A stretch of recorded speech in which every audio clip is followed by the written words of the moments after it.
Salah satu syarat untuk mengadopsi digital agar proses bisnis menjadi lebih efisien adalah dengan mengevaluasi proses bisnis yang ada dan dilihat mana yang dapat disederhanakan.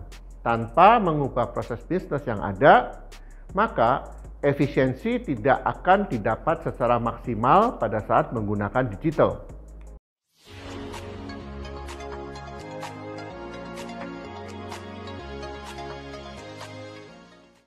Salam sejahtera Rich People. Selamat berjumpa kembali di Andal Growth Strategy. Pertemuan kali ini kami mendapatkan pertanyaan dari Rich People. Tantangan transformasi digital di dalam perusahaan enterprise. Digital revolution yang dimulai dengan adanya komputer telah banyak mengubah proses bisnis. Pertanyaan sebenarnya adalah, mengapa harus bertransformasi ke digital? Kita semua tahu bahwa kemampuan digital dalam mengelola data sungguh dahsyat, dapat menangani transaksi dalam jumlah besar dengan waktu yang sangat singkat. Dan ini tidak dapat dilakukan oleh manusia tanpa bantuan digital tadi. Coba kita lihat perubahan pada saat kita parkir.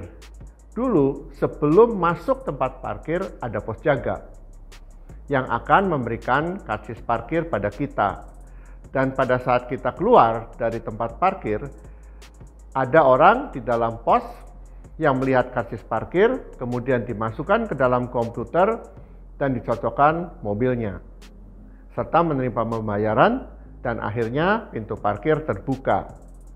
Kita diberikan bukti pembayaran parkir.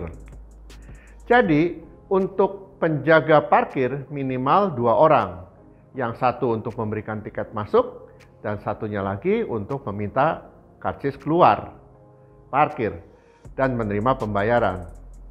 Sekarang pada saat kita masuk ke parkir, tidak ada yang jaga.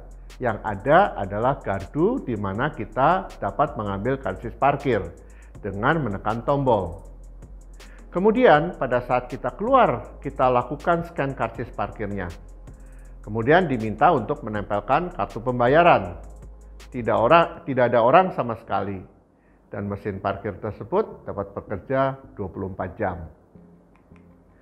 Dari segi biaya operasi, sudah menghemat gaji 2 orang. Bila dibandingkan dengan investasi mesin, katakan satu gardu memerlukan investasi 20 juta, maka 2 gardu masuk dan keluar menjadi 40 juta. Sedangkan biaya karyawan UMR sekitar 5 juta sebulan. Sehingga untuk 2 orang diperlukan biaya 10 juta per bulan. Artinya, investasi mesin untuk mengelola parkir akan impas dalam waktu hanya 4 bulan. Dan selanjutnya, biaya operasi menjadi sangat murah sekali.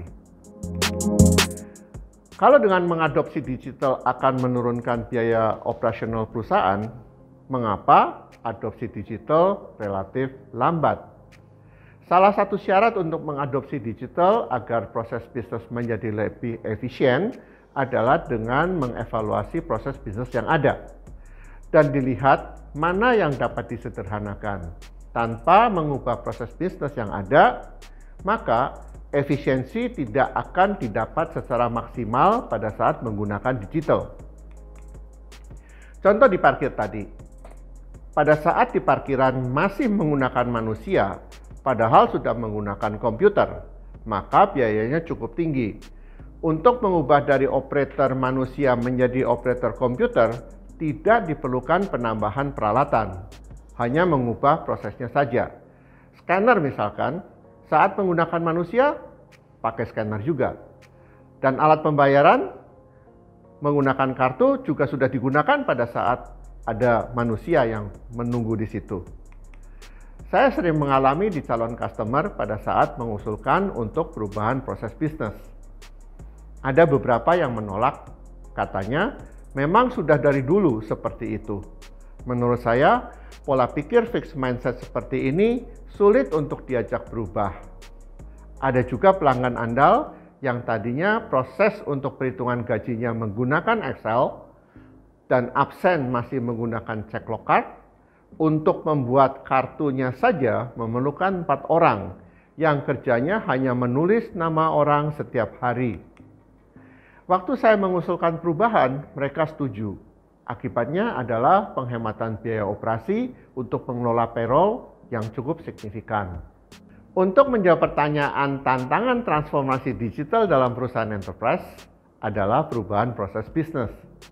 Dan perubahan ini memang tidak nyaman. Maka ada pepatah yang mengatakan, people resist to change. Baik rich people, sharing saya sampai di sini. Mudah-mudahan pertanyaan dari Permisa dapat terjawab.